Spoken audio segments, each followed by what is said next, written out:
Hi, this is Val Tapia, host of IzVideos. We're here to bring you another concert preview, for this time for Mr. Big, who will be playing at the Marquee Theater on this Thursday, July 22nd. Tickets are available at luckymanonline.com, and the Marquee box office will be available the night of the show at the box office, Marquee box office. And we'll be speaking to Mr. Big, bass player extraordinaire Billy Sheehan, and he's on the air with us right now over the phone. This tour just started, is that correct? No, this is show number 11. Wow. Well, recently, within the last month is I guess what I was referring to. Yeah. And yeah. And really quickly, let's go ahead and talk about the new album, and it's called Defying Gravity. It hits stores July 21st. And apparently, you guys had recorded this in 6 days, which has to be some kind of a record. No, I've done records in a single day. Is that so? Or in 2 days, yes. That's not uncommon. Plus, especially back in the old days, people didn't really have time to spend months in the studio. I spoke with Robert Fripp one time, and he told me that the first King Crimson record, In the Court of the Crimson King, which is quite a groundbreaking, amazing record, that they did that in a week in somebody's living room. Yes. So these things happen. Yeah. I guess I was referring to a record with current bands. That's what I was referring to. Yeah, King Crimson, that is an amazing record. And well, thank you. No, I was just using that as an example of records that are made in the same amount of time that we did this. Apparently, that analogy didn't work, but nevertheless, there are many records that are made in a very short amount of time. Wow. Well, really quickly, what are some of your favorite songs on the new record and that you're looking forward to playing live? Well, we love playing Everybody's a Little Trouble now, and also 1992. They're going over great. People are singing along, so they must be listening online. Right. And so we're real pleased about that. We have another one, I think this released online, called Mean to Me, which is a pretty speedy, difficult thing for Paul and I to play. But the body of the song is pretty straight up. Mm-hmm. And that's hopefully we'll add that to the set at some point. Yeah. And one of my favorites on the record, quite frankly, is it's called Be Kind. Mm-hmm. And I think it's a good message for today's world. Right. Yeah, that's the last song on the new record. That's correct. Yeah. And really, to go back a little bit, it's almost going to be 30 years to the debut of the first Mr. Big album. And I guess the main question I really want to ask you regarding that is, in your opinion, like I said, how do you think that the new record, to my ears, the record really has a lot of similarities with the first two albums in particular, with a little modern twist, if you will, for a more contemporary sound. Is that fair to say? I think that is fair to say. We managed to get the original team together that we had back when we started, with Kevin Elson at the helm, the producer. And again, we did it in a short amount of time, like we did the first couple of records. We didn't have the luxury of unlimited budgets and time and money to burn. We all of us had just come from a situation, other than myself, coming from the David Lee Roth thing. Everyone else came from a situation where you had to get records done quick, because you were out of money and out of time pretty fast. Right.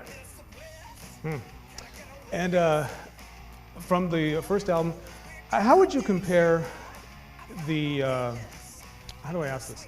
In terms of the first album, were there any bands at that time who, as a musician and a fan of music yourself, were there any bands who you felt, some of your contemporaries, who didn't possibly get the recognition that they should have, in your opinion?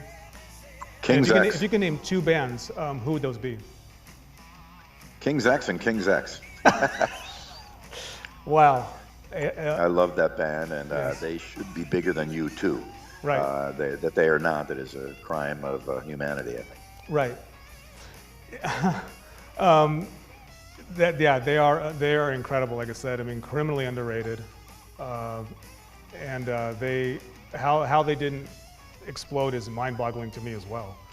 And, they influenced so many things. I think most of Seattle sound was Right. pulled from the King's X records. And I do know that there were engineers from some of the Seattle bands that contacted the people who made the King's X records and asked them how to do that. Right. And several times I'd hear a song and go, wow, this could be King's X, and it's not. It's somebody kind of pulling a little bit of their sound, a King's X sound for themselves. Right. Which I don't blame them, because it's so awesome. Who could resist? But I do think King's X could have been one of the biggest bands in the world. Well, to that point, what do you think happened ultimately, in your opinion? Well, I think they had some management that was a little bit, that wasn't quite what they were representing. Right. And I do know that there was a lot of financial situations that were created by management that were unfair to the band. And right. I've spoken with Doug at length about it, and it was tough for them in those early days because everybody loved the band, and right. And they had a hard time getting a fair business situation going on. Right. And I always hear the for lack of a better word, excuse for saying why King's X weren't bigger. It's astonishing when I hear people say, well, their music's not radio friendly. I have to disagree with that, because they have quite disagree completely. Yeah. I play people now who've never heard of King's X, and they can't believe that this band was not huge. Right. Now, that Goldilocks was a smash hit. Yes. Over My Head, smash hit. King, oh yeah, Shot of Love. Just about everything on the first two records could have been a radio hit. It was just incredible. Billy, thank you so much for saying King's X, like I said, because I really, and for the record, if Doug, Jerry, Ty, if you're watching this, I am more than honored to have an interview with you anytime you want. So, it's really glad I just to hear played on Jerry Gaskell's solo record recently, a really wonderful little record he did. Mm-hmm. And Doug's a good friend of mine. He lives in LA now, so we see each other very often. I'm very pleased to say that, because I just love that guy, and he's just an amazing bass tone, amazing bass playing, voice like nobody else, and what a tremendous person he is. Right, great. So going to the tour, how long you guys are going to be on the road for this album? Probably for the rest of this year. Yeah. And maybe spill over a little bit into 2018. Right. I know we're going to start some Winery Dogs writing and recording probably at the end of this year. Right. So when Mr. Big stops, I'll be able to pick right up and go out on the road again with the Winery Dogs, because I need to play live. That's my lifeblood. So I'm lucky to be in a couple of musical entities that allow me to do that. Right.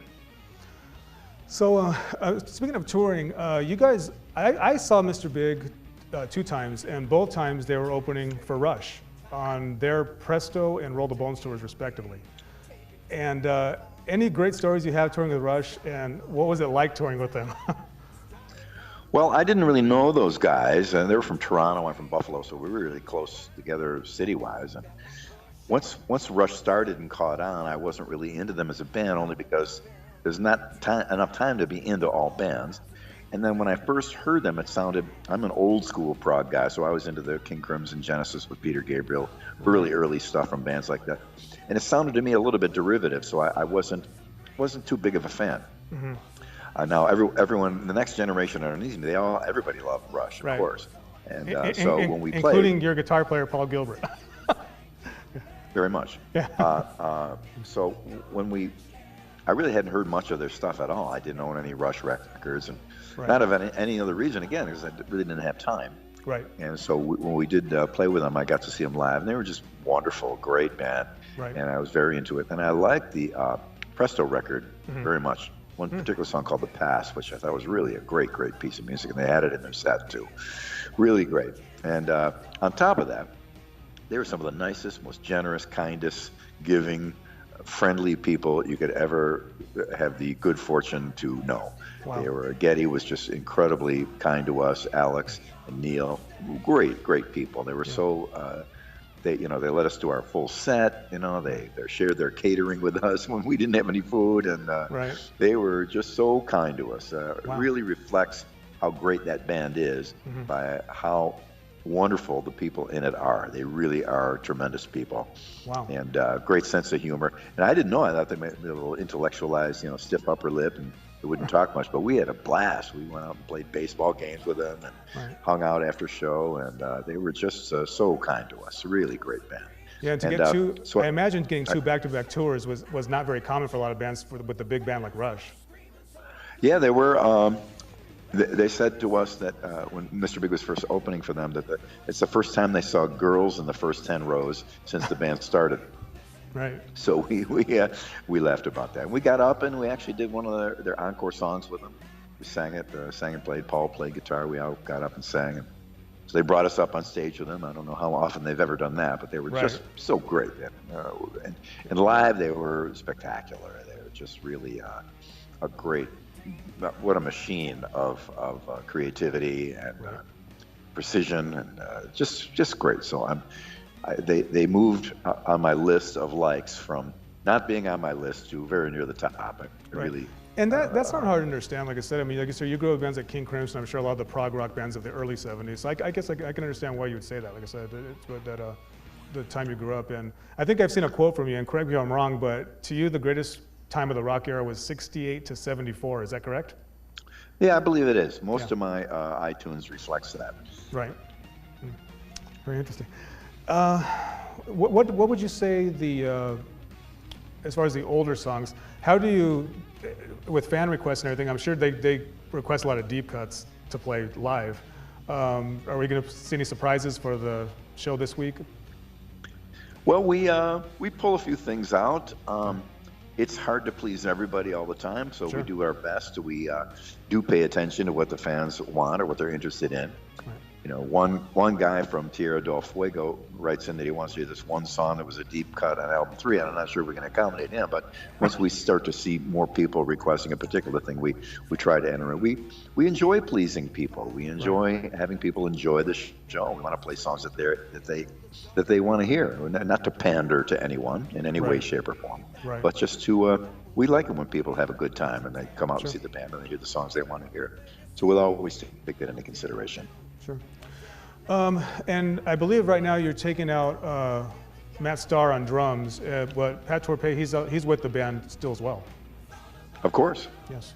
Without myself, Eric, Paul, and Pat, there's no Mr. Big. So if somebody can't do it, then none of us can do it. We'll leave no man left behind. So Pat unfortunately can't get behind the big kid and play all night. So we need somebody to do the heavy lifting, and Matt Starr has been the perfect choice. He's just a great drummer, a wonderful guy, gets along so well with everyone, and he really is channeling Pat Torpey on the kit. And Pat and he, they talk a lot about all the little parts of the songs and all the little nuanced drum things that have to be exactly the right way. And Matt is duplicating them perfectly, and Pat is dictating them to him in a very easy way for him to understand. It's been a match made in heaven. It's really great. Right, and that really speaks volumes to the relationship of the band. I mean, beyond music, like I said, you guys as people really care, because he was diagnosed with Parkinson's, I believe, a couple of years ago. And, yeah, that's true. And at first, it looked pretty bad. And fortunately, Pat is a very strong, very smart, very good-hearted person. He turned it around and came back to life. And we said, we're not going to play without you, so we got to tape sticks to your hands, or run tracks, or hire another drummer, and you sing. Whatever we have to do, we'll do it. And the third option worked out the best for us. Because running tracks is fake, and we didn't want to. We've never faked anything in Mr. Big. We sing everything, we play everything for real live all the time. Always have, always will. So we chose Matt. Matt was a guy that I knew in LA, and I knew he'd be perfect for the part. And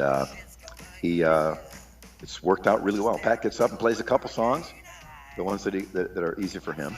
And but at the moment he can't do it, or any one of us can't do it, then we won't play. There's so many bands go out now, and they have none of the original members, and they're just playing to the hits to the band's logo. And it's that's disgraceful. Yeah, that's what I'm saying. I mean, the fact you guys, and again, it's so admirable, like I said, that because in the music business can be a cold business, as you know, and it really it speaks volumes towards the unity the four of you have, and I commend you for that. Yeah, it's important to us, and I think I'm a fan too. I'm a fan of a lot of music. When I go see a band and there's another guy there, wait a minute, it's not the same to me. And Right. it always has been like that. Sometimes it's okay, and we can continue on. Sure. Sometimes you have no choice. AC/DC had no choice. Absolutely. Brian Johnson came in, did great. But a lot of people want to see that thing that they heard with those guys, and so that's what we try to give them our best representation of Mr. Big. The real quickly, I'll go with that. I'll go ahead and remind our viewers that this Thursday, June 22nd, Mr. Big will be in town at the Marquee Theater. Doors open at 6:30, and the tickets are available on LuckyManOnline.com, and they'll be available at the door at the Marquee box office. I want to get the word out on the show as well, Billy. So I appreciate it. Yeah, and also too, I wanted to ask about something that I don't really read a lot about, but your time with David Lee Roth I have to say, in terms of David Lee Roth, was he, if you could divulge, if you will, if you don't mind, did he clearly realize the importance of the band at that time? Because I think, when people think David Lee Roth the showman, but I think he was smart enough to say, I got a great band here, and the band propels David Lee Roth. How would you say, in your opinion, what would you say his mindset was at that time? Was having a band as good as you guys were important to him? Well, I think everything that happened then was Dave's doing. It was Dave's idea to populate the band with the people he did. Mm-hmm. He called me. I suggested Steve Vai. Steve and I got Greg. Everything you see on Eat 'Em and Smile live and on the record is pretty much Dave orchestrated, which I think speaks volumes about his talent and ability and insight and understanding of what makes a great record and how to put a band together. And he did that, and it was pretty amazing. Right. Working with him was like a PhD in the show business. Right. And it was a great, incredible time for myself, Steve, and Greg, and also our keyboard player, Brett. We had an amazing thing. He was my hero. He still is my hero, and he always will be. And there was even rumors about a reunion of that, the Eat 'Em and Smile lineup. Is that correct? Well, we initially tried to do it. Unfortunately, got shut down by the fire department because the place got too crowded, and we didn't play. We had our instrument sound ready to go behind the curtain, and we had to stop. And then from that point, there was a little bit of talk about the possibility of something in the future. So, if Dave gives us a call, we're ready to go. But it's his decision, and I respect that, of course. I hope it happens someday. If it's only one show, maybe 10 shows, maybe 30 shows, who knows? But if it happens, it'll be a wonderful thing because we had so much fun in that band. It would make a lot of people happy. Back to the Mr. Big, and as far as again concentrating on the hits and everything, what would you say are some of your personal favorites of the older stuff to play? There's a song called Rock and Roll Over we've had in the set quite a bit, and it's just a solid piece of music, and it's great harmonies and a lot of fun to do. Addicted to That Rush is always a blast to do. The Price You Gotta Pay with a harmonica trick in there. Right. Daddy, Brother, Lover, Little Boy with the drills, that's a blast. And I still love playing To Be With You. To Be With You is great. Right. People sometimes mistakenly ask me, "Oh, you must have been really bummed that was a hit because you're a heavy band." And it's like, "I'm bummed. You kidding? We popped champagne all over the place. It was so great." We love playing that song because it also took the attention away from this constant shred. That wasn't what Mr. Big was about. Right. We do solos live, but the records are sensible and they're crafted musically. It's not a shred fest at all. And To Be With You is a great example of that. It's just a sweet song with the singing and playing that's adequate for the track. And we were actually kind of pleased that was the track that was so big because it took this constant pressure to just play a million notes a minute on every song all the time, which we don't and never did and never wanted to. So in a way, we're kind of pleased that To Be With You was a big hit. To see, told you, this is how you have a hit record here. To that point, like I said, I mean, you guys, technically proficient musicians, no question about it, but you don't forget the importance of the song. And I think that's it's all about it. I think that's where the difference is with Mr. Big and other bands, again, where shredding is the main course, so to speak. Yeah, and there's a time and a place for everything, and we Sure. wanted to. Well, for us, and most of the bands I've been in my life, is really heavily vocal. It's a lot about voice, singing in harmony, and singing along. Right. And in the old days with my band Talus, we did, Three Dog Night, Crosby, Stills and Nash, Kansas, all these bands that had a lot of harmony to them. Right. And we sang all the time. Right. And when I go out to see a band, I don't want to necessarily go out to see some instrumental thing. I want to sing. Right. On a Saturday night, I'm not going to put on some complicated music. I'm going to put on Humble Pie or Bad Company or something like that. If people coming over, I want to sing, put the Beatles on. Right. So it's a big factor for Mr. Big. Yeah, we play, we enjoy it. It's fun to do. Sometimes tongue-in-cheek comedy to do some crazy wild playing in the solo during the live set to give the singer a break so we can go back and towel off and have a glass of water, and that's fun. But the records are really about a good balance. Right. That's great. Also, too, one of my favorite songs from the first record is a song called "Had Enough." I think you wrote that. And, that was initially a Talus song. Yeah, and I mean the bass intro is perfect into a quote unquote power ballad, and but one of the best, and one of Eric Martin's best vocals. Great, yeah, he nails it. Yes. And when I first heard his voice over the telephone, when Mike Varney is a guy that helped a lot of people connect with each other musically. He was the guy who brought Yngwie into America and a lot of things of that nature. And I was talking with him looking for a singer, and he played me Eric's voice over the phone. And I said, "That's what I'm looking for. That's what we're going." So that's how our relationship started. And again, this is one of the best voices in rock, if I may say so, in a non-self-aggrandizing way. Right. Just remind our viewers one more time, I'm speaking with bass player extraordinaire Billy Sheehan from the band Mr. Big.